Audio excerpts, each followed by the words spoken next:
T20 ప్రపంచ కప్లో నమీబియాపై 93 పరుగుల భారీ విజయంతో టీమిండియా దూసుకెళ్తోంది. అయితే ఈ విజయంపై కెప్టెన్ సూర్యకుమార్ యాదవ్ స్పందించారు. టీం సరైన ట్రాక్లోకి వచ్చిందని, ఇదే తమ అసలైన ఆట అని సూర్య సంతోషం వ్యక్తం చేశాడు.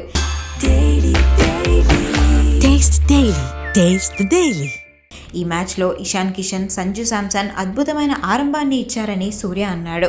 మధ్యలో వికెట్లు పడినా కూడా శివం దుబే, హార్దిక్ పాండ్యా మంచి భాగస్వామ్యం నెలకొల్పారని వారిని పొగిడేశాడు.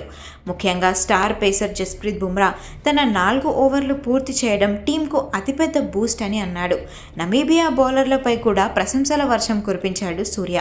నమీబియా బౌలర్లు కూడా అద్భుతంగా బౌలింగ్ చేశారు. వాళ్ళు చాలా కసితో ఈ మ్యాచ్ ఆడారు.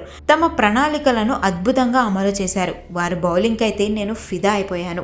మేము వెంటనే వికెట్స్ కోల్పోయాం, కానీ మంచి భాగస్వామ్యం నెలకొల్పాం. చివర్లోనూ మంచి ముగింపు లభించిందని అన్నాడు సూర్య. హాఫ్ సెంచరీతో టీంను ఆదుకున్న హార్దిక్ పాండ్యాపై సూర్య ప్రశంసలు జల్లు కురిపించాడు. హార్దిక్ కొత్త బంతితో అయినా పాత బంతితో అయినా బౌలింగ్ చేయగలడు. అతని పాజిటివ్ మైండ్ సెట్ టీంకు ప్రధాన బలం అని చెప్పాడు సూర్య.